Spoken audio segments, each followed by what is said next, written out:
Good afternoon, ladies and gentlemen. On behalf of the European Parliament Intergroup on Climate Change, Biodiversity and Sustainable Development, I'm very happy to welcome you all to today's event, where we'll be addressing plastics pollution and specifically the question on whether biodegradable plastics can be part of the solution.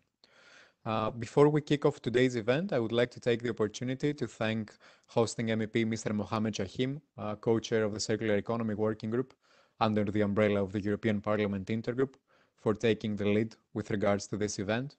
I would also like to thank co-organizers from SAPIA, the Science Advice for Policy by European Academies. SAPIA is part of the European Commission Scientific Advice Mechanism, SAM, and together with a group of chief scientific advisors, they provide independent scientific advice to European commissioners in order to support their decision making. So on this note, I'm very happy to let you know that today's webinar will be moderated by Professor Ole Petersen, Vice President of Academia Europa, from whom you'll be hearing very shortly. So prior to passing the floor to Mr. Chahim for his opening remarks to the event, I would like to invite our audience to send us your questions during the event using the Q&As box at the right of your screen. In doing so, please make sure to also choose the All Panelists option, and please note the speaker to whom your question is best addressed, so that on behalf of the Secretariat of the Intergroup, we can facilitate a fruitful discussion to follow. So without further ado, thank you all for joining us today, honorable members of the European Parliament, dear speakers. Mr. Chahim, the floor is yours. Thank you very much. Thank you, Ilyas. Thanks everyone for joining this interesting debate or discussion about the future of plastics and to what extent biodegradable plastics will be part of it. I'm very excited about this topic because I do believe that we need to address plastic pollution and we need to see what type of solutions can be part of the sustainable transition. So thanks everyone for joining. I mean, plastic is a big issue. I mean, it takes more than 400 years to degrade. So most of it still exists in some form, and maybe, at least we have to understand, and maybe we'll be a bit wiser after this session, to what extent biodegradable plastics can contribute in reducing the accumulation of plastics in the environment. We still have, for the majority of applications, including most single-use packaging and plastics bag, of course, the first step we need to do is to try to reduce the plastic use and promote reuse and recycling. But I do believe that biodegradable plastics certainly can play a role in reducing the accumulation of plastics in the environment. But we have to be careful because the use of biodegradable plastics can be misleading. Because the rate at which biodegradable plastics can be biodegraded really depends on the material use and depends on the conditions in the environment where it ends up. And we really need to understand more careful what the conditions are and how the use of this biodegradable plastics are fit in our transition towards a CO2 neutral society, but also in order to have less pollution and less environmental damage due to the use of plastics. So I'm very curious what the results of the SAPIA study are and what the recommendations will be and how we as members of the Parliament can use that in our strategy transition to use less plastics, to have less pollution, and at the end of the day, to have a better environment.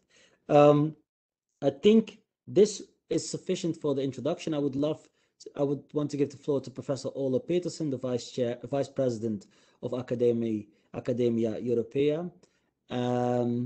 Unfortunately, myself, I cannot be part of the whole debate, but I will be replaced by my assistant Bauke Brouwer, who will join later on. Will have the closing remarks, and of course, I will try to follow as much as possible the results of this outcome and see whether I can look at the video, the recording. But I'm very happy that two of my colleagues, Delara Burkhardt and Stephanie Bijou, are here. And let's see what we together can do to tackle this very important topic. So, Professor Ole Petersen, for you the floor. I wish you all a very fruitful debate. and let's see at the end what the next step should be, and how we together, society, science, and politics, can work together to solve this issue. Thank you very much. Professor Peterson, please. Thank you very much, Mr. Chahim, for this nice introduction. It's also my pleasure, on behalf of SAPER, Science Advice for Policy by European Academies, to welcome you all to this webinar on plastics. Can we have the slides, please, Regine? So the theme is plastics pollution, as already mentioned. And of course, what we are going to debate today is whether biodegradable plastics actually is a solution.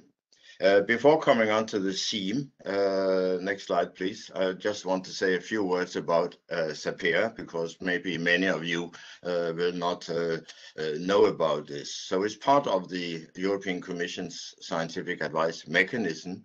And SAPER stands, as I already mentioned, for Science Advice for Policy by European Academies.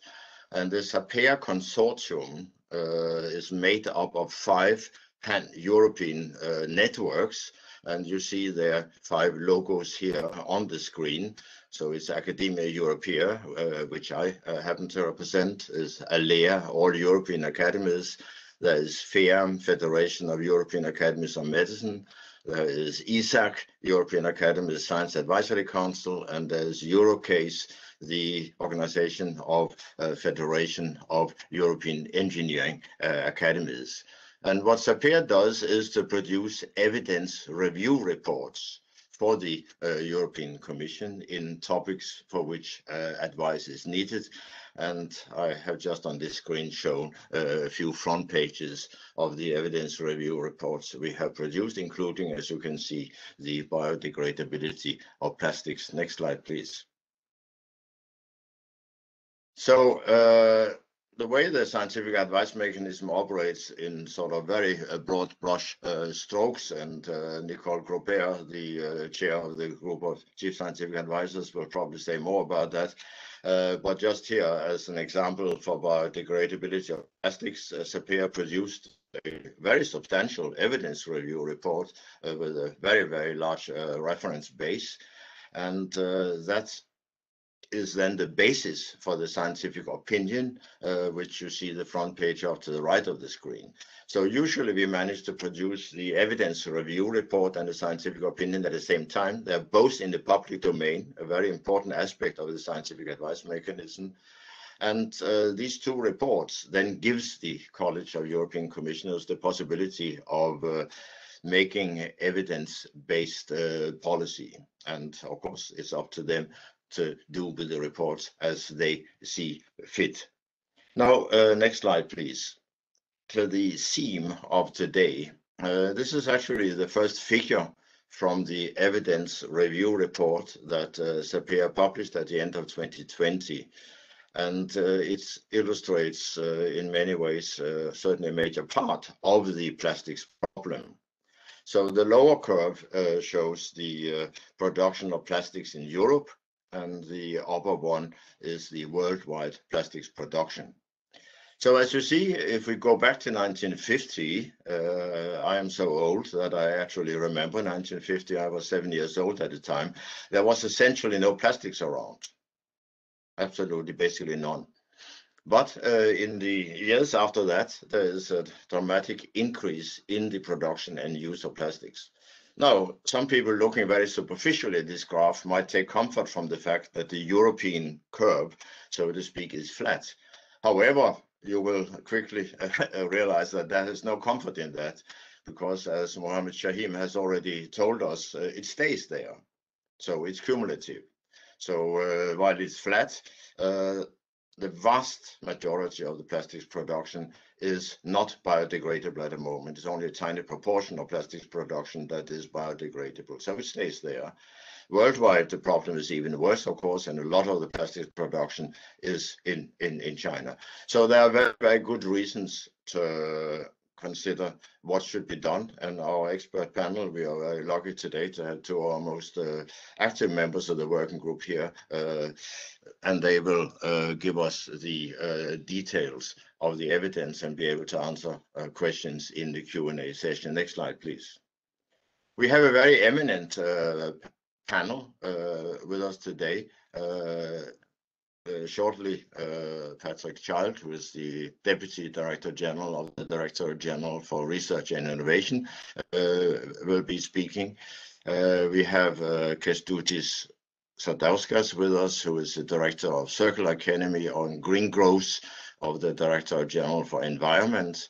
And as I already mentioned, we have the chair of the group of chief scientific advisors, Nicole Grobert, with us. In red, I've highlighted our two experts today, Dr. Miriam Weber, and who is the managing director of Hydro Marine Sciences, and who was a member, as I said already, of the Science Advice for Policy Working Expert Group. And we have Michael Sander from the ETH in Zurich, who also was a prominent member of the working group, and they contributed hugely to this very substantial report. After that, we will hear from Jean-Marc Noni, who is the Director of Sustainable Development at Sphere Group, and thereafter from Iona Popescu, Senior Program Manager in the Circular Economy team at the European Environmental Citizens Organizations for Standardization. We then have comments, as Mohammed Chahim already said, by two MEPs, Delara Burkhardt and Stefan Bichou. And thereafter, Elias Krampas will take over and lead the Q&A session. So my 10 minutes are up, and it's my great pleasure now to call on the Deputy Director of the Director General for Research and Innovation, Mr. Patrick Child, to give his observations. Please, Mr. Child. Thank you, Professor Peterson, and I'm very happy to be here for this important event. I'd like to pay tribute in particular to the support that we received from Mohammed Chahim and from the Parliamentary Intergroup on Climate Change, Biodiversity and Sustainable Development, but also my very warm appreciation for the excellent work that we've received from the SAPEA consortium in the input that you have provided for this extremely relevant topic. I'd like to set the scene of our discussion today by making, I think, three general points. I mean, firstly, to highlight the importance that the European Commission attaches to research and innovation as providing a necessary scientific base for our work on the European Green Deal. Secondly, I'd like to touch a little bit more on some of the work that the scientific advice mechanisms more specifically has contributed to our reflections on a number of key themes on the European Green Deal. And then I'd like to conclude with a few remarks about how we make use of the advice and input that we get from the scientific advice mechanism in framing our important policy initiatives in this area. So my first point on the vital role of research and innovation in supporting our work on the European Green Deal. I mean, as you all know, the Commission under President van der Leyen has set the very ambitious goal of making Europe the first climate neutral continent by 2050. And I think we all recognize that this requires rapid progress on innovative technologies and also developing policies that are informed by the best possible available science. I think that the use of scientific expertise to inform policymaking is a core principle of the work that we've been doing at a European level, deeply rooted in our core values and the foundations of enlightenment, which have inspired the creation of our liberal democracies in Europe.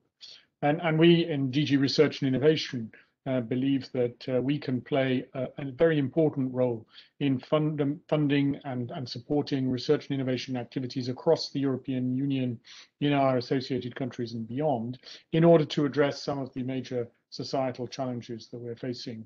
And at the moment, I mean, particularly as we seek to develop the sort of green and digital recovery post-COVID, we think that this is even more important in support of the work that we're doing on the Green Deal in particular. And it was for this reason that in 2016, the European Commission established the scientific advice mechanism to support our policy-making activities and to ensure that when our commissioners are taking decisions, they are doing that on the basis of high quality, timely, and independent scientific advice. And so the mechanism as a whole is composed, as you've presented, Professor Peterson, with the group of chief scientific advisors, and I'm very much looking forward to hearing from our distinguished chair, Professor Nicole Grobert, later this morning, but also with the vital inputs that we received from the SAPEA consortium, which is able to tap into the best scientific opinions and advice from across the European Union's academy communities. And this is a project which is, of course, funded under our Research and Innovation Framework Programme, Horizon 2020. I mean, my second point is, of course, that to highlight some of the important contributions that the scientific advice mechanism has provided to our recent work on the European Green Deal. Of course, today we're addressing the very important question of microplastics, and I'm looking forward very much to the discussion on the biodegradability of plastics that we're going to have later on. But we've had some past initiatives which are of I think, equivalent importance. I mean, there was already in June 2020 an opinion on the adaptation to health effects of climate change in Europe. We've had work specifically on food systems and sustainable production of food from oceans in 2017 and 2020. We've had some previous work on microplastics in April 2019 around the environmental and health risks of microplastics, which I think build into the work here on biodegradability. And we've looked also separately at novel carbon capture and utilization technologies in May of 2018.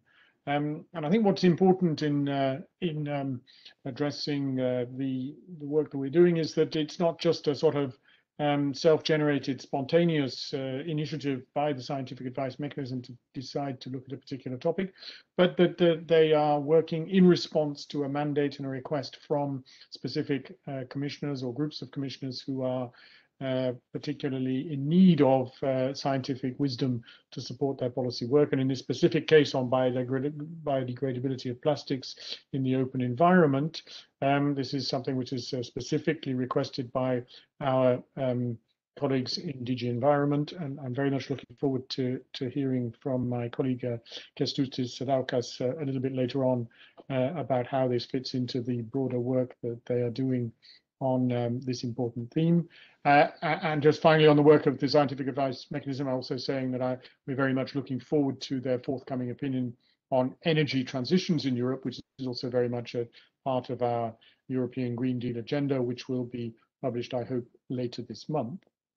So my third point is, well, what do we do? How do we use the scientific advice that we receive to inform our policies on research and innovation and more broadly? As I've said, the scientific advice mechanism is working on the basis of specific requests from the College of Commissioners or from individual commissioners and their services, and feeds into policies not just in DG Research and Innovation, but across the whole of the Commission. And so the advice that we're looking at today on biodegradability of plastic was requested by the former Commissioner, Carmenu Vela, and we hope will provide really timely and relevant advice for the forthcoming revision of the European policy framework on plastics. And I think that by ensuring that colleagues in DG Research and Innovation and DG Environment work together, that we're able to focus the output of the scientific advice on what is most topical, timely, and relevant for the policy discussions that are ongoing. I should also add, finally, that we hope also that the recommendations from this opinion and from other work by the scientific advice mechanism will feed into our broader agenda on Horizon Europe, our new 95 billion euro program for research and innovation for the coming years. And in particular, one of the headline missions that we have under this new program on healthy oceans and the missions both on healthy oceans and on soil health, which are two key priorities under Horizon Europe, where scientific advice will be very valuable. So that's what I wanted to say in terms of setting the scene. I've tried to put the work of the scientific advice mechanism in its broader context, confident that other colleagues who are much more expert than me on the substance will be able to take the discussion forward, and I'm very much looking forward to hearing what this session will deliver. So thank you very much, Professor Peters. Thank you very much, Mr. Chahim, for this very welcome, very broad view of this whole problem complex, which I think is extremely valuable. We understand that you have a very busy day and you may not be able to stay with us for the whole of the meeting, but thank you very much for giving your time to being present here today. We really appreciate that very much. And we now move on to the intervention from Mr. Kęstutis Sadauskas, Director of the Circular Economy and Green Growth from the Directorate General Environment. So please, Mr. Sadauskas, please take the floor and give us your remarks.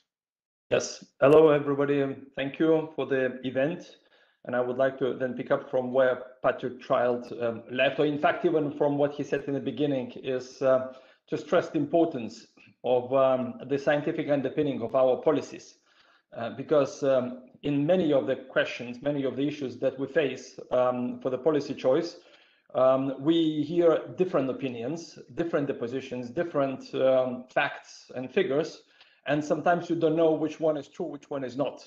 And for that, you really need to rely on the best science that there is available in order for us to make the best shot in the policy choice. And that's precisely where SAPER advice comes into, extremely valuable. Not only that it comes from the research community, but it's also, let's say, sufficiently independent. So it gives us also some critical thoughts about even some preconceived notions that we may have had ourselves, and that will really guide us in this direction. Now, since the plastic strategy in 2018, we have been seeking to move plastics from an unsustainable model to a sustainable one. And while biodegradable plastics could be part of the solution, they also present certain challenges. Those who say biodegradation, they also say, and they also mean material property, and they also mean receiving environment, meaning where the plastic ends up. This is the first conclusion we share with the chief scientific advisors and SAPER experts.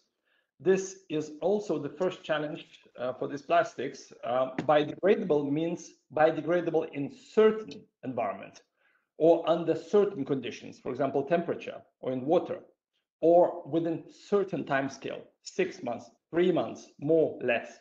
So the first question here is, does biodegradation or biodegradable plastics occur actually or as expected? Even before that, why should we even favor biodegradation? Basically, it is degradation as the end-of-life option over other alternatives, such as recovery and turning it back into the economy. Researchers tell us that when reduce, reuse, and recycling are not feasible options, and specific conditions are met, biodegradable plastics can be of benefit. Possible benefits are less cross-contamination of waste streams, higher quantity and quality of recycled material. It can also be lead to less food and plastic ending up with residual waste. And also where collection from the open environment is not feasible, less persistent macro and microplastic pollution in an open environment can also be assured here. Because biodegradable plastics are not a solution to inappropriate waste management or littering, we have to think carefully of where collection is not possible or hardly possible in practice. Academia, independent institutes, and industry have come to some conclusions. SAPER experts mention agricultural mulch films, fireworks, and components of fishing gear, dolly ropes, all typically made of conventional polymers, all challenging to collect.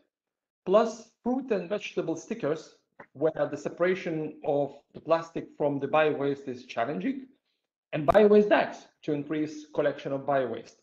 Independent institutes and industry identify 8 agricultural and forestry applications, 11 household and garden applications, 2 fishery applications. So we seem to be moving in a good and right direction.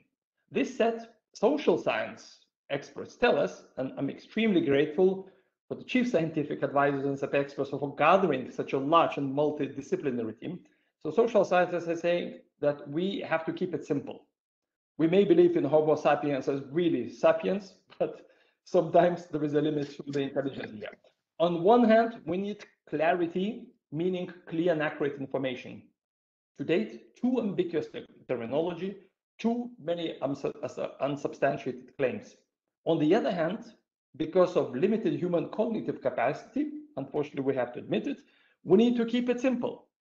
Benefits of biodegradable plastics will not be achieved without a consumer. For products that look similar or identical, clear labeling is necessary, but not sufficient to move to a circular plastics economy successfully. Market-based and regulatory measures may be needed as well. And of course, what about simplified design? What about new business models? Over the next months, we will continue to consult and gather input on the best possible policy framework for bio-based, biodegradable and compostable plastics. And of course, Commission counts on your contribution to deliver a successful policy framework next year. Thank you. Thank you very much indeed for these very valuable remarks. And you are absolutely right. There is a very important social science aspect, which of course the evidence review report that we produced drew very much attention to. It is a multidisciplinary approach that can solve this very important problem. Today we are focusing a little bit more on the scientific side, but we have actually held very recently also an event where we focused entirely on the social science aspect of it. So we are very much aware that all these aspects have to be integrated into a final plan of action. So thank you very much indeed. And we now move on to the next item on the agenda, and this is the presentation by Professor Nicole Grobert, the Chief Scientific Advisor, the Chair of the Group of Chief Scientific Advisors to the European Commission. Nicole is a member of Academia Europaea and is Professor of Nanomaterials at the Department of Materials at the University of Oxford. So without further ado, I'll give the floor to Nicole. Please make your presentation.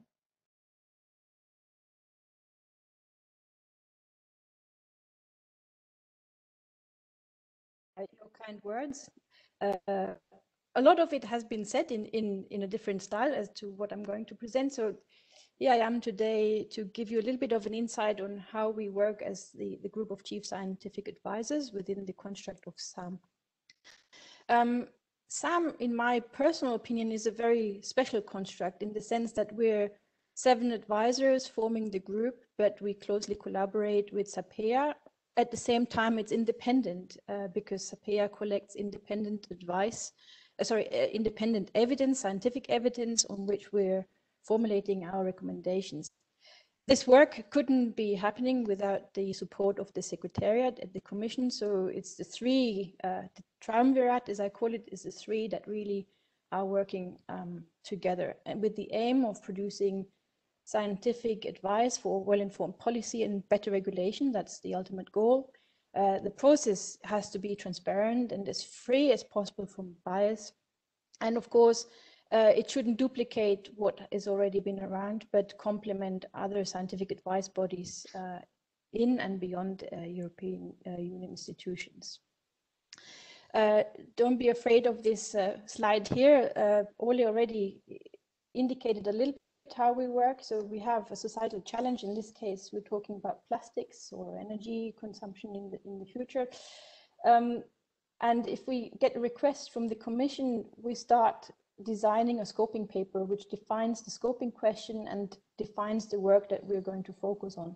And this group, the Group of Chief Scientific Advisors, then engages with SAPEA, who is in charge of basically selecting the experts in the field. Because although we're 7 with a strong scientific backgrounds in different areas, not only the hard sciences, but also the social sciences, we can't cover all the subjects, nor have we got expertise in all the topics. That's why this mechanism very strongly builds on the excellence of the academies that we have in Europe.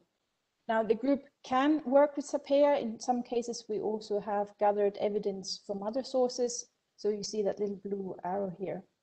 Now, SAPEA produces this evidence review report, which is produced in parallel with the scientific opinion. We together develop the concept and develop the scientific advice. We invite experts to scrutinize the work. And the advisors, more importantly, towards the end, just at the end, once the opinion is close to its final draft, invites also stakeholders to comment on the recommendations to see if there are any feasible before we publish the opinion, which then informs the Commission and provides proposals for policy and legislation. So ultimately, we hope that we can help make Europe a better place to help you make better policies. Who are we as a group? So the principles of scientific integrity and transparency is paramount for the work of the group of chief science advisors. The members are selected with the help of an identification committee that's composed of independent experts. We're contractually bound to be impartial, so it's just us as a person, but not the institution that we represent. And we serve on the board or in the group for about 5 years. If there is any conflict of interest, the members must inform the chair, and the group selects the chair amongst themselves and also produces their own agenda and adopts their own rules and procedures. So that's the theory. Here are the faces, and you see new faces as of May 2021. This is the group, the composition of the group. And you can see a broad spectrum of backgrounds ranging from biorobotics, geography, biochemistry, history, energy, economics, chemistry, myself, biology. It covers a broad range, but it doesn't cover everything. Now, before us, the group had different advisors. As I say, every 5 years it changes. And the previous group and group members have produced a number of recommendations that you can see listed here in a chronological order, including cybersecurity or a scientific opinion on how to give scientific advice, best practices. And over the years, it's not just the chronological sequence that you can see here, but the opinions themselves over time also feed into each other. And the nice example is the biodegradable of plastics, which originally basically was triggered by preparing a scientific opinion on food from the oceans. So research or the scientific evidence gathering showed that there is actually a lot of plastic in the oceans, which triggered this bottom-up initiative of the advisors to produce a microplastic pollution opinion, which in turn triggered the invitation or the mandate for the current scientific opinion that we're discussing today, namely the biodegradability of plastics. And we were specifically asked to look at the following, and we defined the scoping question such as from a scientific point of view and an end-of-life perspective, and applying to plastics that biodegrade either in the terrestrial, riverine or marine environments.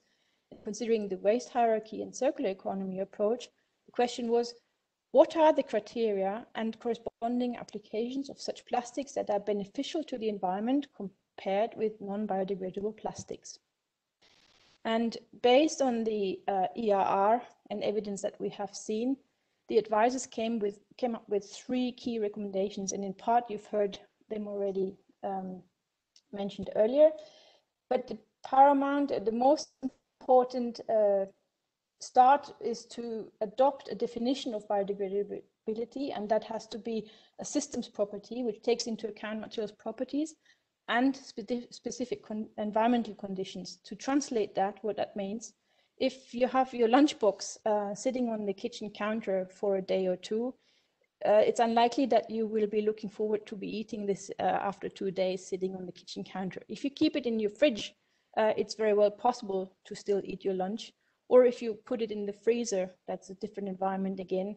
The food is not biodegrading and you happily can defrost it and eat it a month later.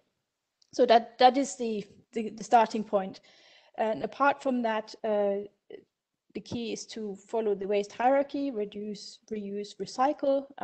We need to identify what the materials are, testing, certification, and of course, put the labels on to know what it is all about. So more specifically, the recommendation one is to limit the use of biodegradable plastics in the open environment to specific applications for which reduction, reuse, and recycling are not.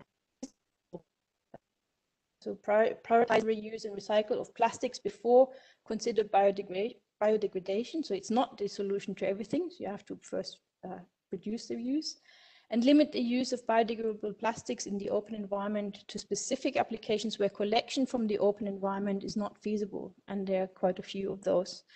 We heard dolly ropes earlier. So do not consider as a solution for inappropriate waste management or littering, so that biodegradable coffee cup is not necessarily a solution. In recommendation 2, we strongly support the development of coherent testing certification standards for biodegradation of plastics in the open environment. That is important in order to assess the materials and support development of testing and certification schemes evaluating actual biodegradation of biodegradable plastics in the context of their application, because plastics may behave differently depending on what application they are used for, and which in receiving an open environment they are applied. And require the testing of biodegradation of biodegradable plastics applications under laboratory and simulated environmental conditions. So that's one stage, but also require the assessment of biodegradation and environmental risk of biodegradable plastics under the conditions of specific open environments. So these are 2 scenarios. And finally, support the development of materials, a catalog and their relative biodegradation rates in a range of environments as a reference material where people can go and have a look to see what they need to do. And finally, recommendation 3 covers the aspect of human beings, the people. In my own personal words, I would say in this whole scenario of plastics, people are the weakest link, because it's the people who use the material and the people who litter it or who abuse it. So there we are. Promote supply of accurate information on the properties, appropriate use and disposal, and limitations of biodegradable plastics to relevant user groups. What does that mean? So initiate and support information campaigns to address current misconceptions and confusions. We heard about this also earlier, related to bio-based, compostable, and biodegradable plastics. Often you find a plastic bag, it says biodegradable, so you wonder, can I use it in my compost heap, or do I need to put it away elsewhere? And the next thing to do is support the development of a clear, effective, and standardized European labeling system which informs end users and consumers to ensure proper use and disposal of biodegradable plastic applications in the open environment. And finally, also the manufacturers need to know how to handle biodegradable plastics, and the vendors to ensure accurate information transfer along the value chain. So from production to end user, really the information must be accurate and clear and transparent. Thank you very much. Sorry, I was a bit longer. This comprehensive presentation, which I think is very helpful and puts everything into a very good frame. We're actually not in trouble with time, because the introductory remarks were all quite a bit shorter than indicated in timetable. So our experts, Miriam Weber and Michael Sander, do not need to worry. You can even take a few more minutes if you want than what is timetabled. So we are now coming to the experts who actually know about plastic and the breakdown. We have presentations from Miriam Weber, who is the Managing Director, as I said, of Hydra Marine Sciences. She is a with a specialty in marine microbiology, and Miriam's research actually focuses on biodegradation of plastics in the marine environment. And we have also Michael Sander with us from the in Zurich. Both he and Miriam were members of the SAPIR expert working group. And Michael runs his own independent research group in the areas of environmental biomacromolecular chemistry and environmental chemistry of micropollutants. I understand that Michael will start, and then Miriam will take over. So please, the floor is yours. Well, thank you, Ole. Can you hear me well? Yes, it's fine. Okay, perfect. So thanks a lot for the invitation, and thanks a lot for having the opportunity together with Miriam, who will speak second, to present some information from the evidence-based report on biodegradability of plastics in the open environment. I would like to start, maybe Miriam, next slide, please. Yeah, I would like to start by acknowledging that, of course, Miriam and we are presenting, but of course there are a lot more people involved in this work. The evidence-based report is, I think it is over 200 pages, over 230 pages, and it's clear we cannot summarize all of what we have written and discussed and elaborated on in this relatively brief presentation. It was already stressed that it's an interdisciplinary group, and this is truly the case. Maybe what makes Miriam and I unique in the group, and others have other competencies, but just to place ourselves, we actually work on, we do research and we do testing on biodegradable plastics. For Miriam, this is in marine and freshwater environments, and for me, this is mainly in soils, or me and my working group. Next slide, please.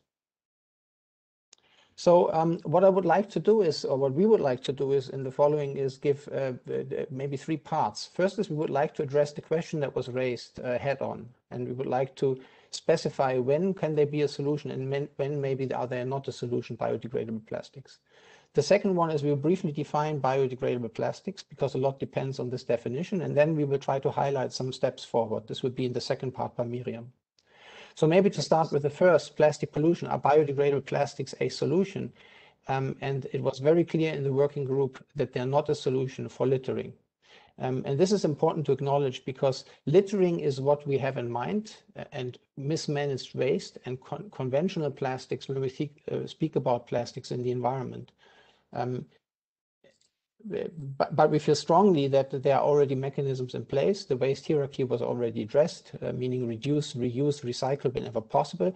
These should have priorities. So we cannot expect biodegradable plastics to address the global plastic pollution problem. That is not the case. Next slide, please. However, and this is important, and this is where we feel there can be a contribution, there are selected specific applications in which the use of biodegradable plastics makes sense. What we didn't do in the report is we didn't try to come up with the most complete list of which applications these are, because we feel this is up to an expert group to decide. It's a separate discussion. But we believe that we identified some criteria based on which we can identify where biodegradability and biodegradable plastics could have a contribution to solving the plastic pollution problem.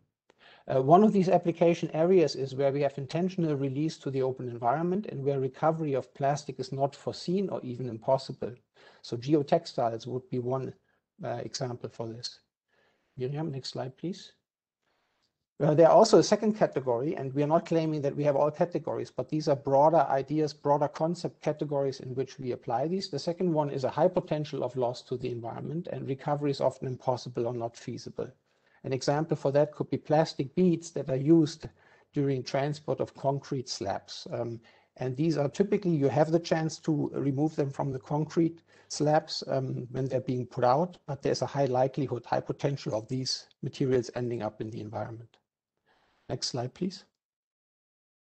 The next one is there are certain applications where there is an unavoidable release into the environment and where recovery is strictly impossible. And this is yet another category where we think biodegradable plastics can contribute to solving the plastic pollution problem.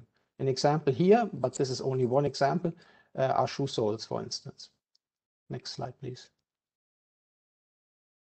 We would like to point the attention also to a project that was run by the Nova Institute called BioSyn, and the subtitle was Products for Which Biodegradation Makes Sense. We had this in mind, and we referenced this project when we designed our report. So again, what I just talked about is, please understand it more as broader categories, and the specific applications are then need to be evaluated by experts on the topic, whether biodegradation in specific applications can make sense. But broader categories in which it makes sense, we already identified. Next slide, please. So before I hand over to Miriam, one central part of what we worked on in the report is that we tried to give a concise definition of biodegradation. And without going into too much detail, what is important is that biodegradation is a multi-step process. We identified two processes, and the end products, and this is important, are CO2 under oxy conditions and methane, CO2 and methane under anoxy conditions. And it's very important in laboratory incubations, but also in studies that complement that. In laboratory incubations, it's very important to follow breakdown of these materials into CO2 and into methane. These are the final end products. And this is important to request to also avoid misuse. There are some regulatory aspects that Miriam will talk about. There is, of course, the aspect of time, and there's also the aspect of variations in the open environment. The soil is not a sediment, it's not a river, it's not a lake, it's not an ocean. Miriam, please. Good afternoon, everyone. My name is Miriam from Hydra, and I'd like to highlight some step forwards we identified in the SAPEA working group. And thank you all for joining this afternoon. And here we see two examples explaining very well that you have to consider time frames. A geotextile cannot biodegrade in a very fast manner because it has a long lifetime. It is expected to support the soil for a certain amount of years before it actually then could be biodegraded by microbial organisms. On the other hand, we have applications such as mulch films, where a faster biodegradation rate is needed. Otherwise, it would accumulate in the field where it is used, when in the next year or within 2 years, a next film will be applied. So this is an important aspect to consider. So we identified or suggested also to consider different time frames, maybe even identify potential categories.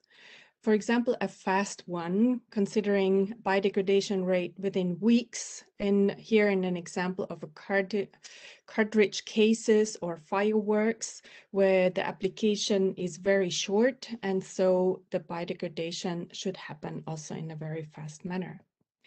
We have a category we could consider, or calling it medium, so it would last for months, maybe years. Here you have an example of a seed coating, which is applied in agricultural field already since many years. And here it would make sense that we have coatings which would then biodegrade within months or a year. Probably. And again, the geotextile, where we have an application lifetime, which is much longer. So we talk about years or maybe even decades. Another topic to consider and to account is the variation within and between the receiving environments and the prevalent conditions there. We chose two pictures of a city. Everyone maybe knows the picture of Singapore here, these iconic plants in front of a lake or even marine environment, compared to Toronto in winter, to highlight that we have different climate zones, where, for example, the little slabs for the concrete plates are used and maybe then lost in the open environment, or shoe soles are worn and abraded on the streets of these two environments. At the same time, we also have to consider impact to the environment in different manners. It's different. You have different organisms living in soil, sediment, rivers, lake, or oceans. And there we also should have a good frame to look at so that we have can be sure that the applied plastics are not doing any harm in the long term to the environment. So we say that it should be done in the future, developing missing standard test methods and specifications. These are two different sets to consider when we talk about standards. That's reflected in chapter 4. We are leading you through the different chapters here, 1 to 6. And here we have put together what is available at the very moment. We have quite some standard test methods for the marine system currently available, a bit fewer for soil and the least for the fresh water. And the standard specification is available for one specific application in soil at the very moment, and there for mulch film or mulch foil. So there is quite some work to do, but we have a clear the scientists have a clear idea how to move on, and also industry. Yeah, we are not doing this work alone. And here in chapter 6, we were clearly working on labeling and communication, and the current status is that we have a bit confusion or even uncertainty that was mentioned before. So which plastics do actually biodegrade in which receiving environment, and then also how fast would they biodegrade in the receiving environment, and how to communicate this clearly is addressed in one chapter on its own. In conclusion, we say to the question which we are discussing today, biodegradable plastics are a solution, yes, but not the solution. So certainly not in violation with the waste hierarchy concept, which was mentioned before. And last but not least, we would like to mention here that the precautionary principle requests that biodegradation truly tested and regulated. That would be a good step forward. It requires stringent tests to ensure that products are environmentally green and also to prevent misuse, and certainly also for the whole society, be it policy, be it end consumers, be it industry, have a good, clear framework to work with to understand and be able to communicate about the biodegradability and also the biodegradation rates of certain products. Thank you for your attention. This is our input from our side from the working group, and we are looking forward to the discussion later on. Thank you. Thank you very much, both Michael and Miriam, for, I think, this exceptionally clear presentation. And thank you also for giving very concrete examples. I think that helps enormously the general understanding of this topic. So I think you have given actually an excellent example of clear communication in these two presentations, and I really commend that to everyone who will be discussing this topic also in the future. So thank you very much. We are actually still in good time, so thank you to everybody for keeping to time. And we now move on to the presentation by Jean-Jacques Noni, who is Director of Sustainable Development at the Sphere Group, and was previously Director for International Business and Marketing Director within the same company. So we look forward to your remark. Jean-Marc, please, the floor is yours. Thank you very much. Thank you for the invitation to this very interesting webinar. I must first of all say that I agree with most comments and remarks and elements which have been brought on the table earlier. So forgive me if there is some repeats in my slides. I wish to show you that bio-based and biodegradable and compostable materials do offer a pragmatic and ready-to-use contribution to the world's plastic pollution problem. not a global solution at all, but a contribution to it. First of all, a few words about Sphere Group. We are a medium-sized French family-owned group with around 600 million euros in turnover, 1,500 people. And over the years, we have become European leader in household packaging, which includes bags, any types of bags, waste collection bags, fruit and vegetables, freezer bags, and we are also in household wrappings. We are involved in resins as well. The environment has always been a very key element for us. We are investing over 5% of our turnover in R&D, and we are very careful to use the most adapted raw material to our products, depending on the use of the products and on the end of life of the product. That's why globally we are using a wide scope of raw materials, recycled polyethylene, which is representing over 50% of our total production, but also bio-based polyethylene, bio-based, biodegradable and compostable resins for some applications, which we are going to describe, and also paper products. So we can propose to our clients really multiple options, multiple solutions. We are a member of European Bioplastic, the association which is representing the interest of the bioplastic industry in Europe. You see from these figures which are coming from the Nova Institute that it's a small but significant part of the plastic industry. The figures in a red circle are for the biodegradable part, and it's a growing industry with European-based leaders who have a very strong worldwide position. I will name a few of them, BASF, Total Corbion, Novamont, Biotech, and the other ones I hope will forgive me. But we are not at all claiming that bioplastic are the overall solution to plastic pollution, but we see in practice that they offer a key contribution in several applications. Some applications have been already described earlier. I would like to stress another one, which are the fruit and vegetable bags, which are an example where biodegradable bags, compostable bags, offer a solution to the challenge of plastic pollution. And first of all, we need to have a global picture of the challenges that we are facing.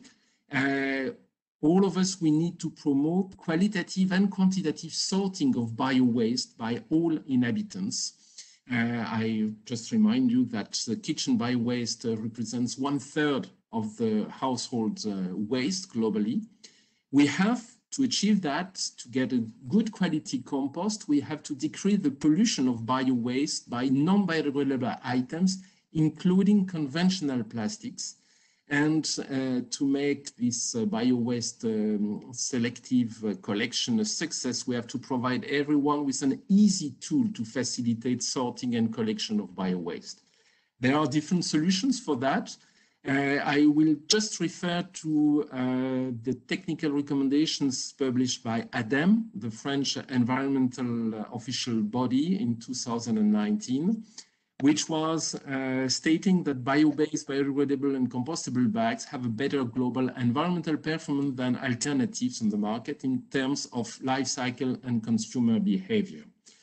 And on all my slides, you will see at the bottom the web link to all the references I am giving. Of course, reusable bags are a good options within Sphere. We are also producing and distributing reusable bags. But I just want to stress the comment of Greenpeace in the UK, who was stated the incredible number of reusable plastic bags distributed to the population.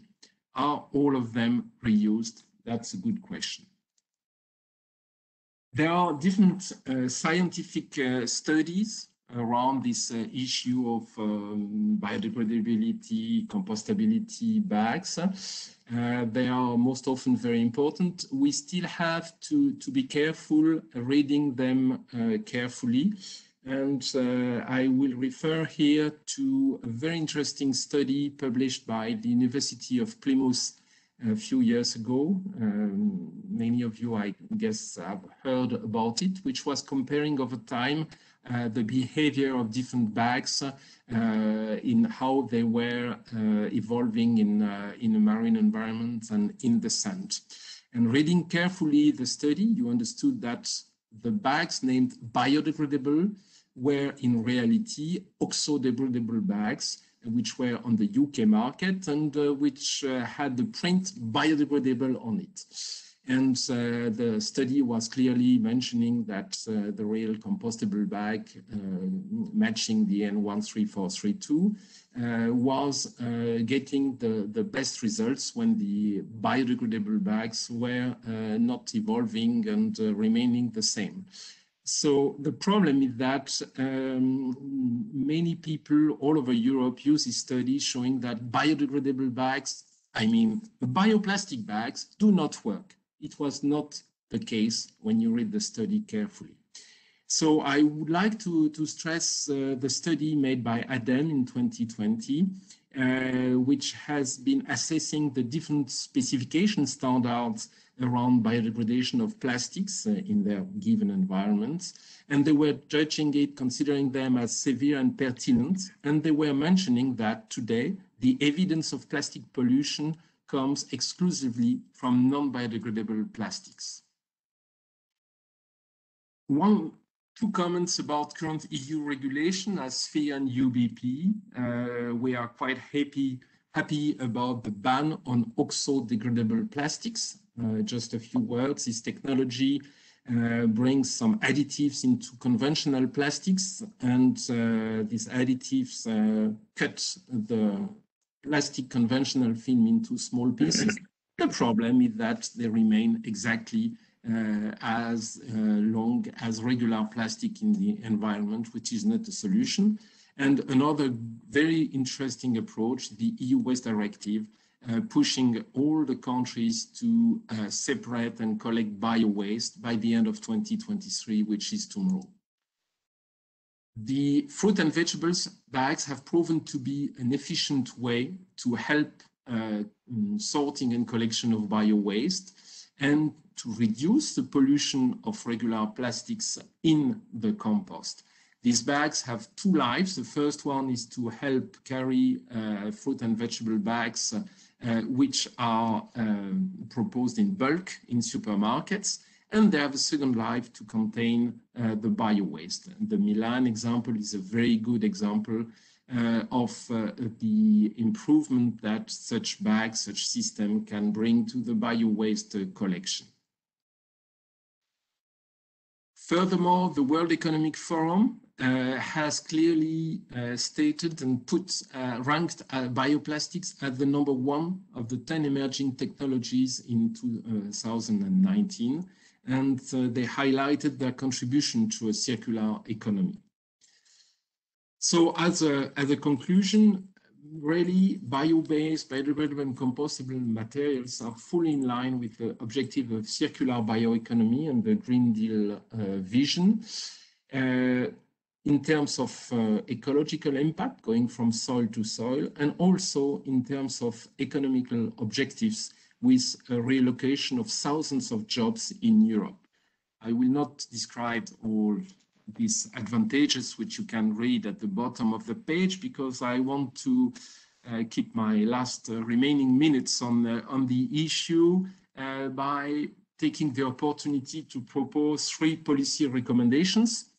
The first one is to put in place an exchange of best practices between European towns and cities on sorting, collecting, and recycling of bio-waste, following the successful examples of Milan in Italy and some many French cities and Spanish ones as well. The second recommendation is about revision of 13432. We spoke about standards, and at the same member as well, I agree that standards must play an important role. The revision of 13432 should not only cover compostable plastics and compostable packaging, but also incorporate realistic guidance on effective composting timelines. We see the development of very short composting times in Europe, and really we are not sure at all that transforming bio-waste into something which is still a waste does help much. And the third recommendation would be to enable the emergence of current and future applications where biodegradability and compostability will provide significant environmental benefits, including maximum recovery and separate collection of bio-waste. We are a very innovative industry. We have already existing successful, efficient applications, but we are working on new ones. Thank you for your attention. Thank you very much, Mr. Noni, for this interesting presentation.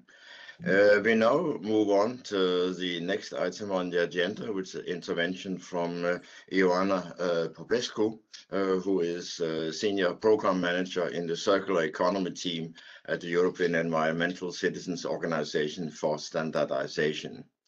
So the floor is yours, Ioana Popescu.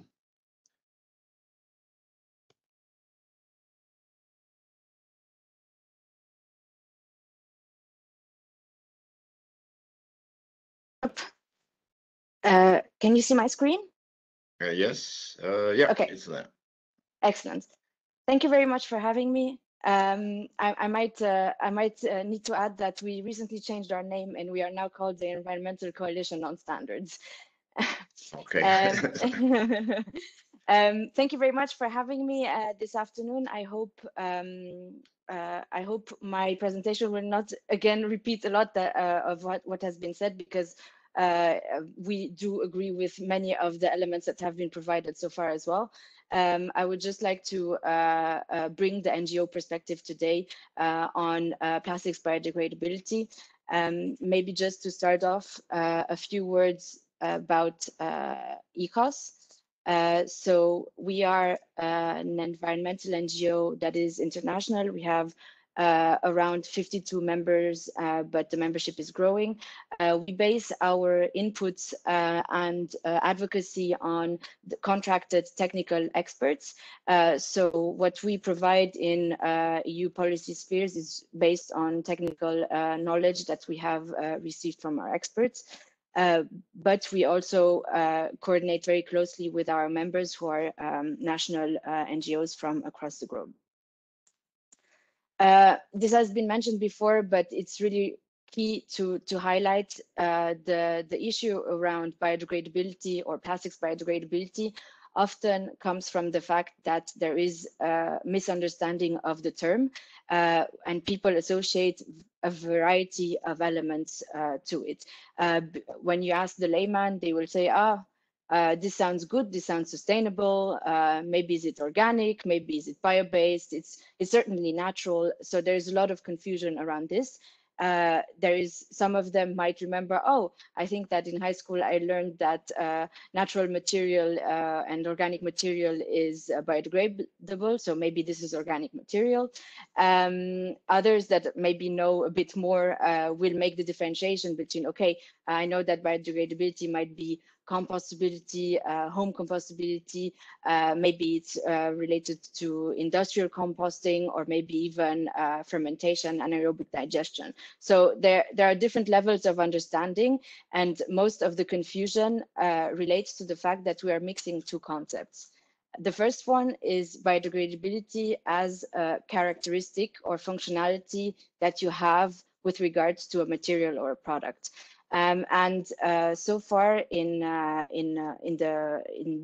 the technical sphere, we have been differentiating between what we call end-of-life options that are controlled and uncontrolled.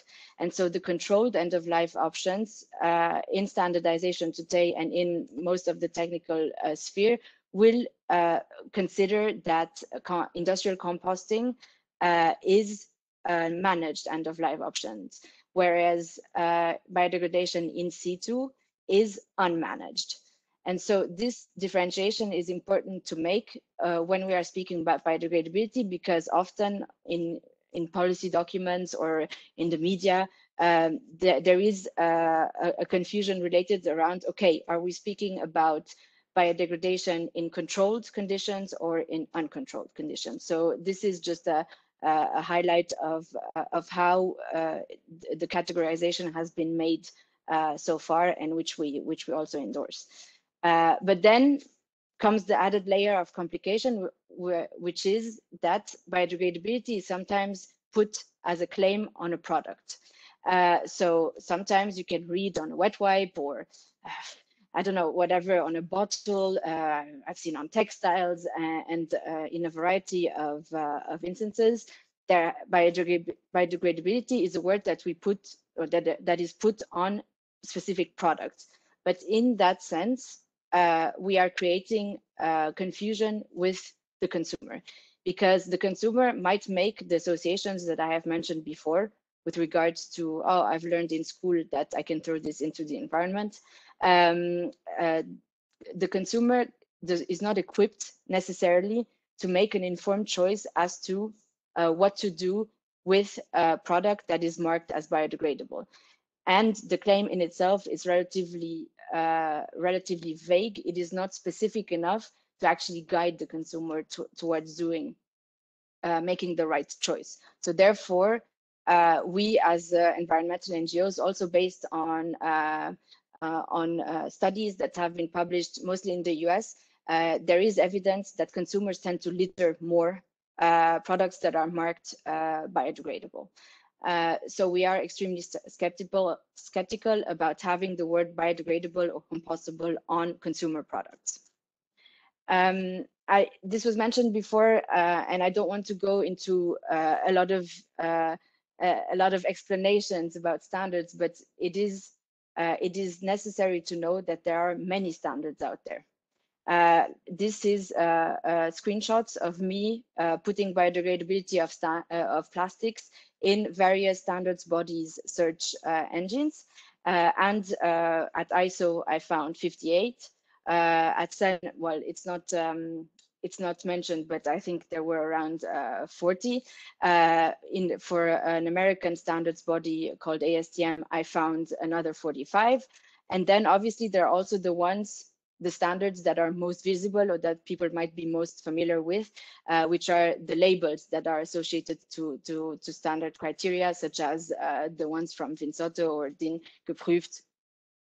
So this is to highlight that there are quite a number of standards, and it's very difficult to understand when we're speaking about standard specifications or test methods, which one are we speaking about?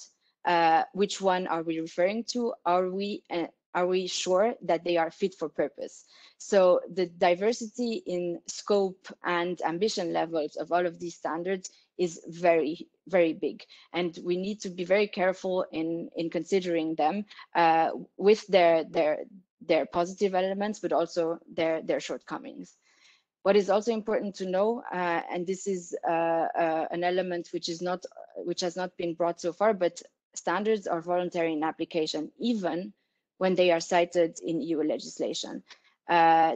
So the principle is that whatever manufacturer wants to use a standard can use it if they want to.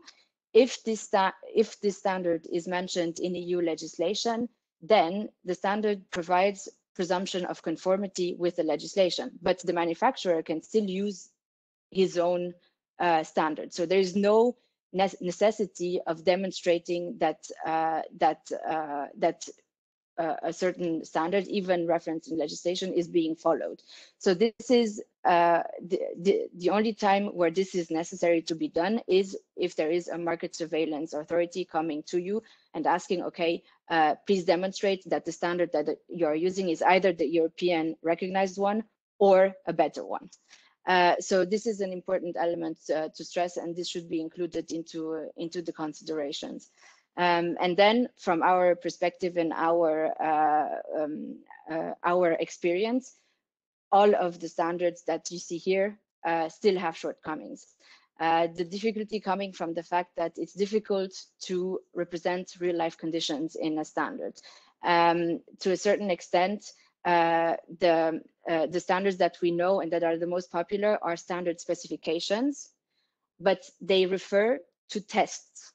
So to biodegradation tests, and both need to work hand in hand for the substance and the result to actually make sense. And so, for example, if you want to introduce more representativity of real life conditions, you might need to change first the test method and then also the standard specification. So there is quite a lot of maintenance involved in trying to change these elements. There's also an element of feasibility. I mean, some of the shortcomings that I'm going to be listing here come from the usability of the standard. For example, it's necessary to reach a certain level of temperature for the microorganisms to start the biodegradation process. This is necessary because of operational elements, but this is not necessarily a condition which is met in the environment.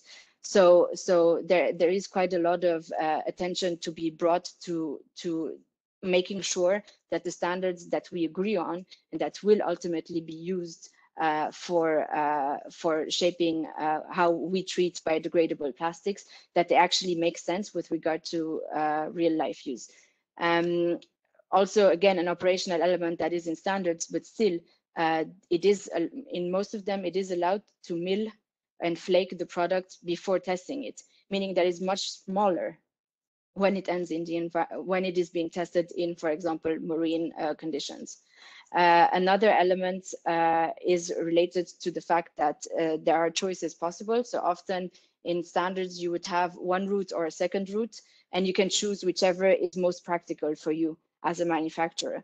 But again, this is not necessarily what you will see as a product in the market, and therefore this might not represent entirely the behavior of such a product in the environment because of due to the use of that standard. So this is to highlight that they do have shortcomings, and these need to be overcome to make a most informed and scientific decision about biodegradable plastics. So I guess that the message, it has been said before, but still the need for a clear and mandatory regulatory environment is necessary to ensure that we are not misusing such plastics. It has been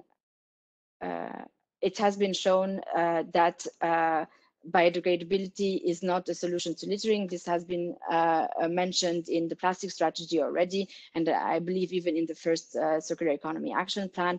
In accordance with circular economy principles, biodegradability ranks relatively low, so it doesn't really contribute to value retention as other options of management for plastics would have.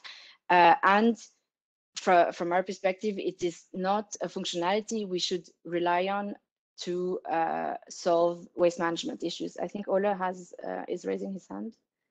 Yeah, your time is basically up, so please conclude. Yes, so this is my last slide, so that's that's fine then.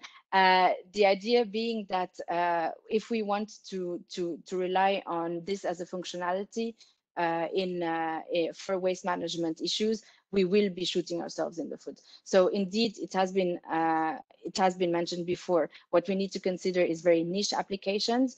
What we need to make sure is that we have solid, stringent, and EU-recognized terminology, test methods, and standard specifications that we refer to, and we only stick to those, and we do not create confusion by referring to a wide variety of standards. And I might also like to highlight that there is skepticism from civil society and the industry about biodegradation in the open environment, because you cannot be sure that a certain biodegradation component will not in the end end up in fresh water instead of soil because of the high mobility rate of plastics, especially when they are being shortened and when they enter the microplastic stage. And from our perspective, the biodegradability of plastic should definitely not be used as a product claim on consumer products, because if we want to make best use of the functionality, then this is a business-to-business discussion. It is not something that the consumer needs to have an impact on. Thank you very much for your attention, and I'm available for questions, obviously. Okay, thank you very much indeed, Jona, for this lively presentation. We move on quickly to the last item before the Q&A, which is the interventions by two of our members of the European Parliament. We have Delara Burkhardt with us, who is a member of the Progressive Alliance of Socialists and Democrats in the European Parliament. And we have Stéphane Bijou, who is a member of the Renew Europe group in the European Parliament. So the floor is now up to our two distinguished members of the European Parliament. Maybe Delara Burkhardt first, and then Stéphane Bijou. Okay, thank you very much for all the interesting contributions and inputs. I really take a lot with me and listen carefully, and I won't make comments on everything. But I will definitely take it to the parliamentary work, and maybe we can also continue exchanging on that. So, I mean, the question of urgency came very, very clear. Plastics are basically everywhere, even when I look around in my apartment, in the fridge, in the textiles, everywhere. The problem is that plastics are not just everywhere, they also stay everywhere, even though it disappears for our eyes. But the problem and consequences really stay and keep growing, and we need to end this behavior. This is crucial. Ole Petersen in the beginning said 400 million tons of plastics are produced worldwide every year. Most of it come from in this times, crude oil-based raw materials. And in Germany alone, I'm from Germany, so this, excuse my example, everyone consumes about 220 kilograms of packaging waste per capita per year. So we know that the pandemic even had a worsening effect here too, and has caused that use of single-use plastics had been booming. So I really think the time that up to July, the single-use plastic directive will come mandatory. This is a very timely question, and it really also, the urgency is growing. Also, putting out the glasses of a consumer, we see already that a lot of brands are using labels describing the product or packaging as compostable or biodegradable. And of course, the consumer might think about buying the better product for the environment. But as we know, and as you all described, we know it is not that easy, and also often quite misleading. When I buy a product which has a compostable packaging, I still can't throw it away wherever I want to, but the branding around this topic is leading to this thought. And also, if you talk to your local municipal disposal waste management, and when they find so-called biodegradable plastic bags land in the organic waste, this puts recycling processes into a difficult situation. So I really support what has been said on the question of clear definitions of biodegradability, on which we base all innovation developments and new business models, is very crucial. But I also share the doubts on the product claims that has been put up by Iona. So we shouldn't create the impression that biodegradable plastic is a rebranding of normal plastic. And the answer to a ban of single-use plastic shouldn't be an implementation of single-use biodegradable plastics. I think, first of all, our main goal, and this also has been mentioned, especially from Nicole and Michael, our main goal to tackle the problem with plastic should be reduction of packaging, more reuse and recycling. Biodegradable plastics are so far not a solution to littering. The multiple use of plastic through recycling offers significantly more ecological benefits. In contrast, only valuable materials lost through the biological degradation of bioplastics. Single-use products remain short-lived, and unlike reusable products, generate unnecessary waste, regardless of whether they are biodegradable or not. And if biodegradable disposable items end up in the environment, this has a similar consequence to the input of the conventional plastics, as the items can only be degraded under certain conditions, and thus only degrade very slowly on the fields or in the oceans. The role of testing and certification, this has also been mentioned. Classification example, given the timeframes, like Miriam Weber was mentioning it, we need a clear regulatory framework here, I think, and we also have to discuss further on, and this is also something that I take with me from today, which fields of applications might be interesting for the question of biodegradability. For example, on shoe soles, maybe also tiles. So I really would like to further dive in that. Where are the fields of application? Where should we also focus our eyes on? So thanks again for all the interesting input, and I would be happy to continue the exchange on this. So I think this was a first overview of the field, and there's a lot of work to do. This became clear, and feel free to contact me also and further exchange on this. Thank you very much, and many thanks for your support for what is really a very important issue. And let's hear now from Stéphane Bijoux. The floor is yours. Thank you, ladies and gentlemen, dear colleagues, and thank you, ABCD, for this webinar. I would like to share that since the beginning of our meeting, there is a question in my mind. To ask ourselves about plastics is, first of all, to agree to ask ourselves if we want to continue as it is, or if we want to take action. All of you have answered, of course, we have to go on to move forward, because if we stay passive, we will continue to feel sick as we watch tons of plastics particles piled into the ocean by a boat on fire alongside the shores of Sri Lanka in the Indian Ocean. The Indian Ocean is my ocean because, yes, I live by the ocean, like many Europeans in overseas territories. This accident in Sri Lanka happened a few days ago, but the real ecological disaster due to the plastic pollution will last for several years. If we take action, it means that we refused to live with a countdown before the next disaster comes, because plastic pollution is an ecological disaster. We must collect, and you have said, we must collect our old waste, stop polluting, and at the same time, work urgently to make new plastics biodegradable. This is a challenge for the European Green Deal, but it's also a challenge and a goal for the Blue Deal we have to build together. Many say it will take time, but in reality, we don't have time. When we poison nature, we also poison our plates. What we throw into the earth or into the sea, finally, it ends up in our bellies. So, are biodegradable plastics a solution? Yes, if we decide not only to talk about them, but also to improve them and to finance them. And we will also have to find the solutions to impose them. The time has come to build and share ecological solutions, innovative and courageous solutions that give meaning to our common challenge. I know I often use the word solution, but you know, for me, what we are trying to do together is a fight for the respect of our planet and a fight for the respect of life. And to be able to win such a fight, we have to be realistic, of course, but we have to be optimistic too. Thank you. And of course, you can count on me.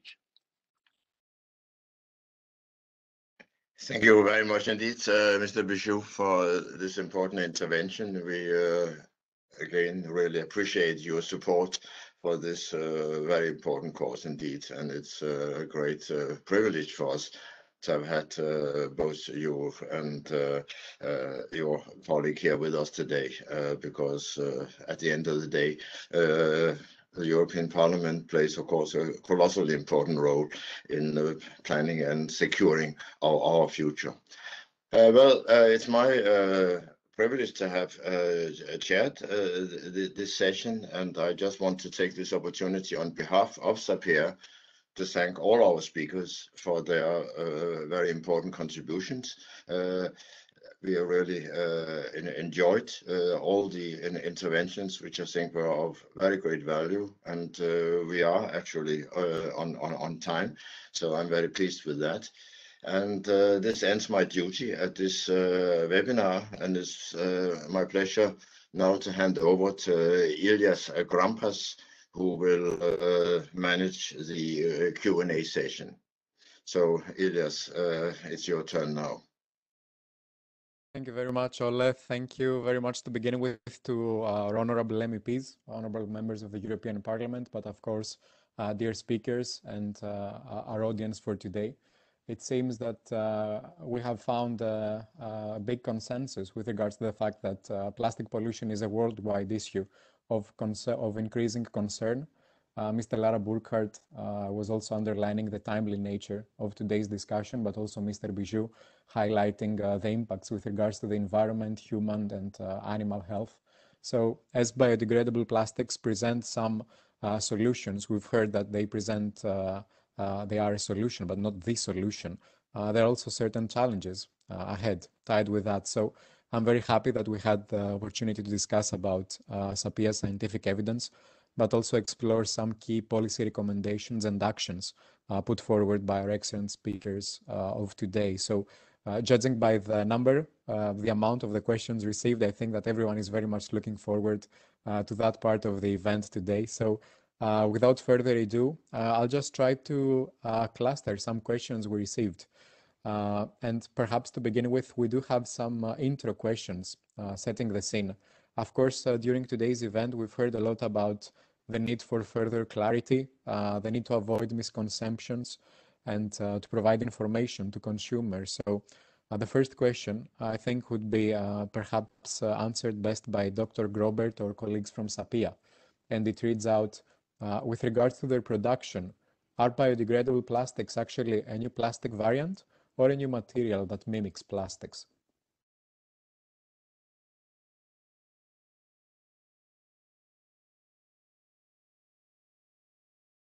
Michael, is that something for you to answer? Could you please repeat the question? Just for me to the question is, yes.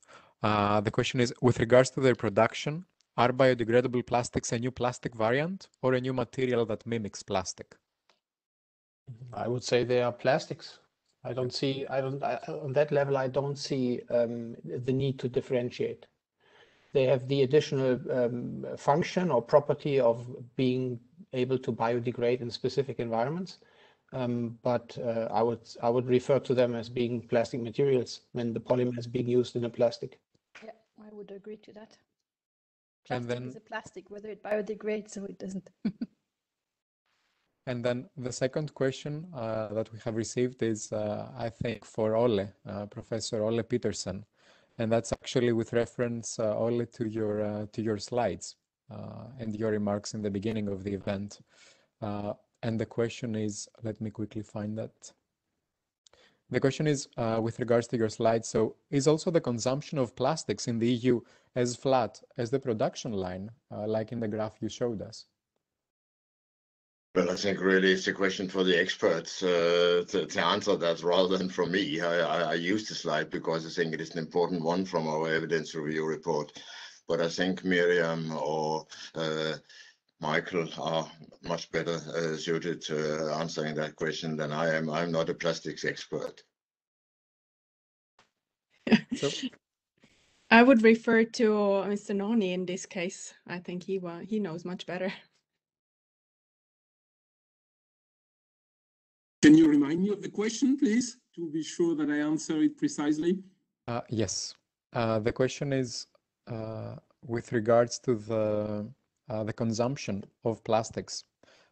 If it is as flat as the production line portrayed in the slides, in the introduction slides of Mr. Petersen. I think that this very interesting slide was referring to the production by continent. That we have to keep in mind that Europe is importing more and more consumer goods from Asia, from other continents. And therefore, all the packaging we receive in Europe and we use in Europe, and the packaging which ends up in our recycling stream, or which should end up in our recycling streams and in our waste management system, are more and more coming from Asia. So that's, in my mind, that's one explanation of these two different curves. Yeah, it is indeed production that is on the slide. And as I also mentioned, major cause of the increase is coming from China. So it's a good point that we may not produce more in Europe year by year, but we are importing more. Thank you very much for the clarification. I hope it serves to also answer the question from the audience. Now turning to Mr. Sadauskas from the European Commission. We have a couple of questions received. The first one is very much linked with the market-based measures Mr. Sadauskas mentioned in your presentation being considered by the European Commission. So the first question would be if you can kindly further elaborate on this point, on the further measures, market-based measures considered. And the second one, once again for Mr. Sadauskas, would be if the European Commission is willing to consider labeling that states whether a product biodegrades at sea. Yes, thank you for the questions as well as for the discussion. As for market-based measures, I don't want to speculate too much on that because this will come with ideas that should be elaborated in the framework for bio-based and biodegradable plastics, which is due next year. If I did it now, I think I would be jumping ahead of the train. But one thing I can say is that since we're also revising some other pieces of legislation, like the packaging directive, we might need to look into the principles of the extended producer responsibility and the fees in it, and to see if you need to assign the fee rates to certain properties, including biodegradability. It's still early to say. We haven't done an impact assessment on that, so therefore I cannot do this. But for me, EPR schemes is one of those possibilities. A bit like what we have also for the amendment, the last amendment to the penultimate amendment to the packaging directive, which is famously known as plastic bags directive, where there was a requirement to the member states in order to reduce the single-use plastic bags to have alternative measures, including among those putting a price on it. So, in whichever way you do it, it's fine as long as you differentiate between the price signal as well as and link it to the properties. But the most important thing here is not the market-based measures, is really what properties we are trying to promote and which properties we're trying to demote, so to say. And that's precisely what this discussion is about. As for the labeling in the marine environment, well, once again, I would not necessarily go into this because imagine a product. It could be any product that says, okay, it's biodegrating in marine environment, and the other one is biodegrades on soil, the other one biodegrades in rivers and fresh waters. And I think the pictures that were shown here of Singapore and Toronto are really good because one thing might biodegrade in Singapore, but might not necessarily biodegrade in Toronto. One thing might biodegrade in Palermo, but not necessarily in Helsinki. For different reasons of temperatures. So we need to be very careful about this because it may confuse the consumers. At the same time, I would not rule out labeling because labeling needs to be very clear. But that's precisely why I was saying about the limits, cognitive limits of a consumer who don't have time to read everything, to go into everything. And when it becomes too complicated, people just tend to ignore this. So it's got to be really simple, very straightforward, and really underpinned by good behavioral analysis. Thank you very much, Mr. Sadauskas. And perhaps stepping on that, I see that we have received a follow-up question regarding the intervention of Ms. Popescu. I think it's specifically targeting the policy recommendations mentioned at the second part of your presentation, Ms. Popescu. And it reads, do you have any suggestions to address the problem about the misunderstanding of biodegradable labels on plastic packaging? Yeah, thanks for the question. This is a very timely question, actually. So first of all, I would just like to highlight again that we do not think that it's necessary for plastic products to be labeled as biodegradable when those are plastic products that are destined for the consumer. That being said, there is the UN has developed guidelines for the reliability of product claims. These are, I think it's called credible green claims or something like that. And it has credible green claims tend to have at least 3 elements. They need to be relevant. So the stated characteristic needs to have some kind of added value as regards the status quo. So for example, in the case of a product that often ends up in bio-waste, if it is mentioned that it's compostable, then it's relevant because it helps toward a certain goal. If it is just a claim that is there to sell more products, it is not relevant in UN speaking terms.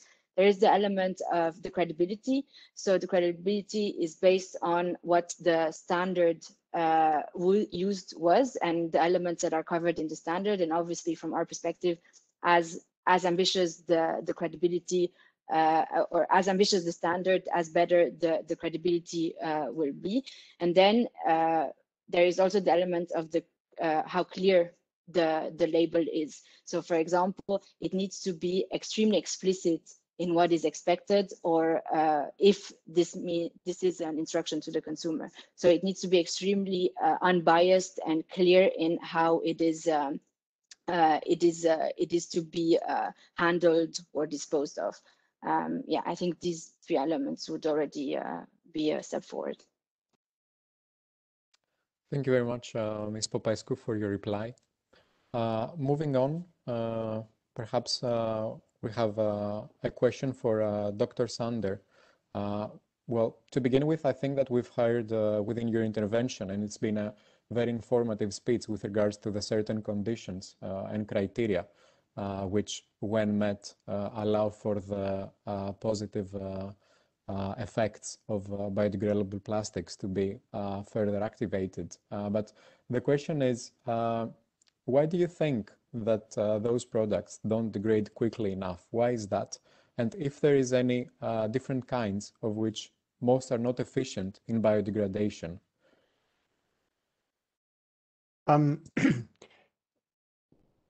I don't think we can identify one factor that plays the key role. It really depends on the environment in which the plastic resides and ends up, whether or not it will biodegrade and at which rate it will biodegrade. There are different factors. It's a multifactorial process, really. It's hard to, as I said, there's not one key parameter. It's temperature, it's water content, it's microbial activity, it is microbial community composition. Even within the microbes, fungi and bacteria play different roles. It's nutrient availability. So you can imagine that a lot of things have to come together for this to work. And this is also the reason why we see such strong variations between the environments.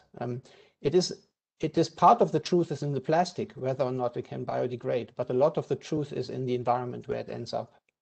And so one should not underestimate the importance of the environment when it comes to assessing whether and at what rate these materials biodegrade.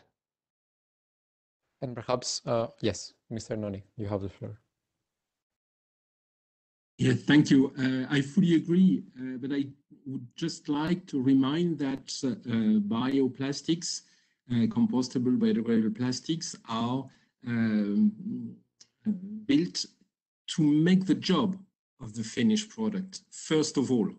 And so there is a trade-off, a difficult one, a challenge, between a material which will be processed in a finished product, whether it be a packaging or a product, which will make the job it is designed for, otherwise it has no reason to exist, and then afterwards to have this biodegradability property. And for instance, you have applications where you can work with hydrosoluble products, but you have many applications for which if your film, your product is hydrosoluble, it will not make at all the job it is designed initially for. That's the difficulty. Yes, please, Ms. Grobert.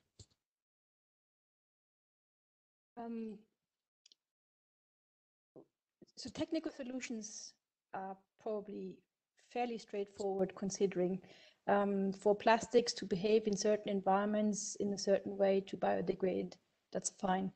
We talked about labeling, informing end users or also manufacturers, providing them with information on how to apply the plastics, where to apply it, and under what conditions for it to biodegrade.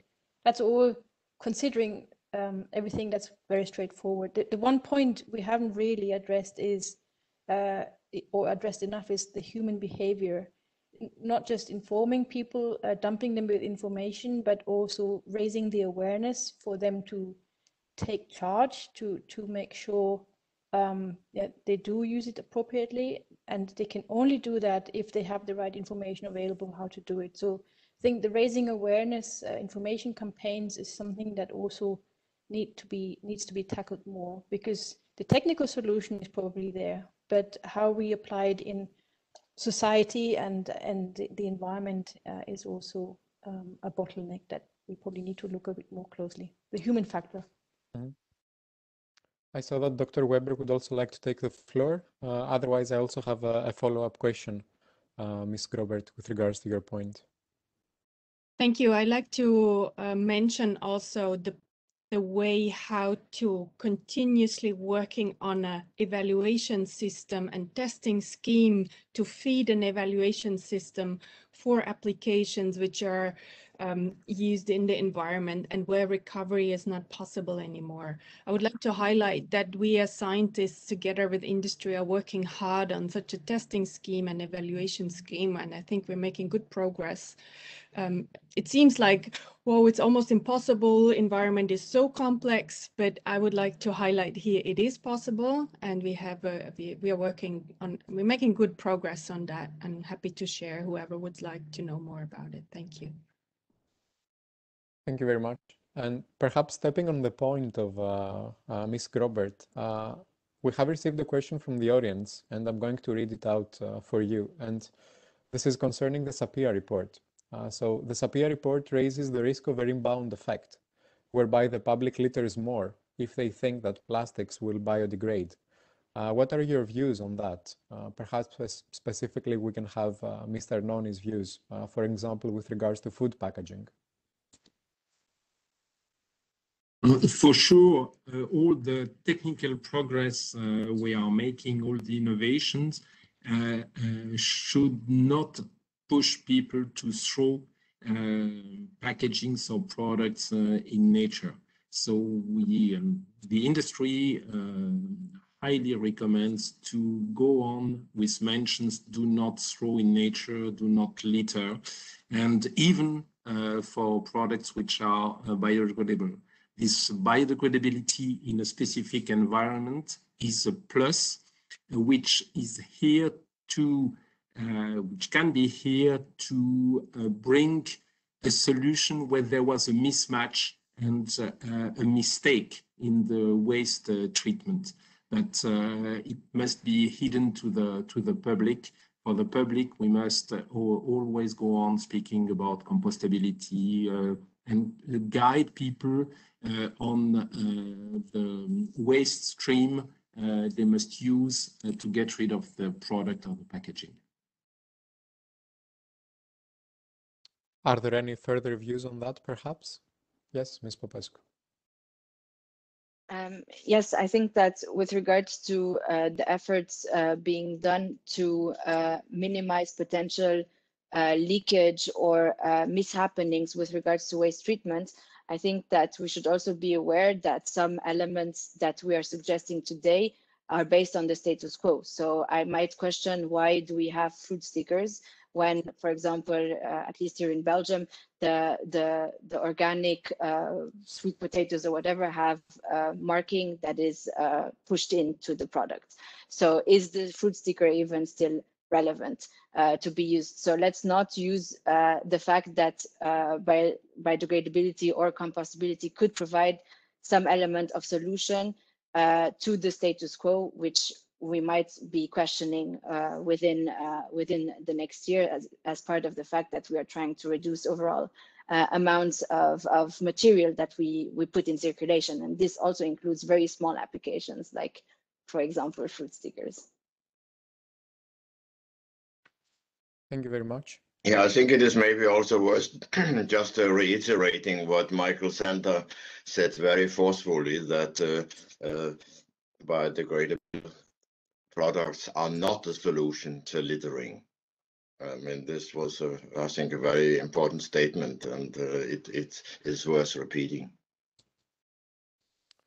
Also, we've heard in the beginning of the event about some specific recommendations from SAPEA, underlining the need to adopt a definition on biodegradability of plastics, but also follow the waste hierarchy, specifically the 3 R's of sustainability, invest in testing and certification, labeling and information. So we have a question, I think, which is linked with this point.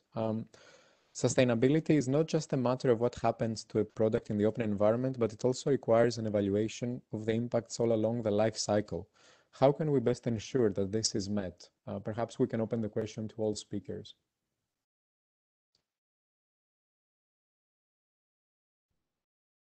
Anyone willing to take the floor?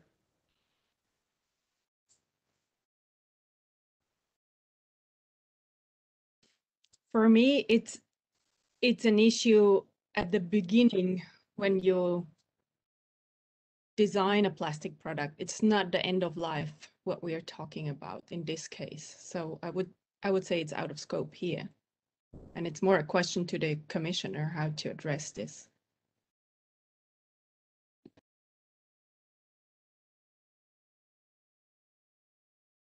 Mr. Sadauskas, yes. Yes, I can answer. Indeed, this is it's not pertaining to the plastics as such. Every product has to be sustainable, whether it's plastics, wood, metal, doesn't matter which one. But I fully agree, it's got to be the life cycle tested. Because if you only look at the end of the life cycle and you don't know really what happens before that, you may miss major environmental impacts. So it's only when you analyze all the life of a product, then you know really what's the best of it. And that's precisely what we're trying to do with the Sustainable Product Initiative, which has been announced in the Green Deal and also in the Circular Economy Action Plan, and which is due hopefully by the end of this year, together with many other initiatives, be it the packaging directive, cars legislation, the batteries that have come out last year already. So it's a wider question, which has probably little to do with the biodegradability in open environment here. But yes, I can confirm that life cycle approach is absolute must, and it applies to every single product. And then perhaps we have a little bit of time for a final question, and that reads, if biodegradability is a system property, then does it mean something is only biodegradable if the end user is able and willing to put it in the right waste stream? And then do we have evidence about the extent to which consumers are A, informed, and B, motivated to do that?